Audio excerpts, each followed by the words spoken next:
Lenora. Lenora is different from others. Years of perfect stitching experience.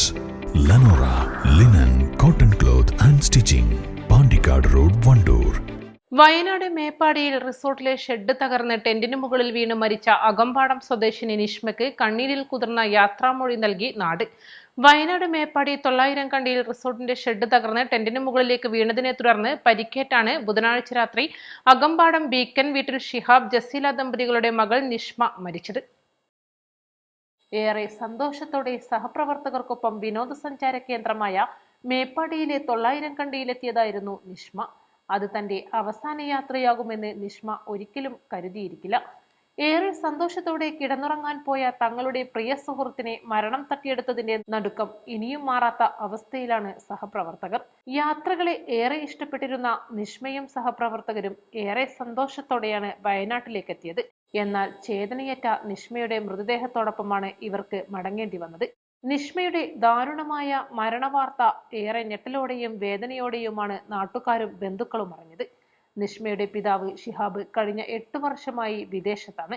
ഷിഹാബിന് മകളെ ഒരു നോക്ക് കാണാൻ കഴിയാത്തതും നാടിനെ ഏറെ വേദനിപ്പിക്കുകയാണ്.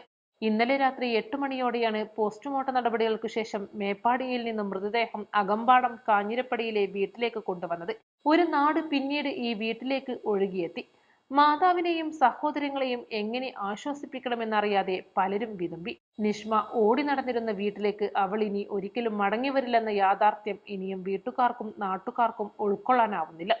എല്ലാവരോടും നല്ല സൗഹൃദത്തോടെയും സ്നേഹത്തോടെയും പെരുമാറിയിരുന്ന പെൺകുട്ടിയുടെ ദാരുണമായ വേർപാട് നാടിന് നൊമ്പരമായി മാറി. ഇന്ന് രാവിലെ 9 മണിയോടെ വലിയ ജനാവലിയുടെ സാന്നിധ്യത്തിൽ ഇടിവണ്ണ ജുമാ മസ്ജിദ് ഖബർസ്ഥാനിൽ മൃതദേഹം ഖബറടക്കി. മേക്കപ്പ് ആർട്ടിസ്റ്റായ നിഷ്മ മലപ്പുറം, കോഴിക്കോട് ജില്ലകളിൽ ജോലി ചെയ്യുന്ന സഹപ്രവർത്തകർക്കൊപ്പമാണ് മേപ്പാടി 900 കണ്ടിയിലെ എമറാൾഡ്സ് വെഞ്ചേഴ്സ് റിസോർട്ടിലെത്തിയത്. പുല്ലുകൊണ്ടുമേഞ്ഞ ഷെഡാണ് കനത്ത മഴയിൽ തകർന്നത്. ഷെഡിന് താങ്ങായി നൽകിയിരുന്ന മരത്തൂണുകൾ ദ്രവിച്ച നിലയിലായിരുന്നു.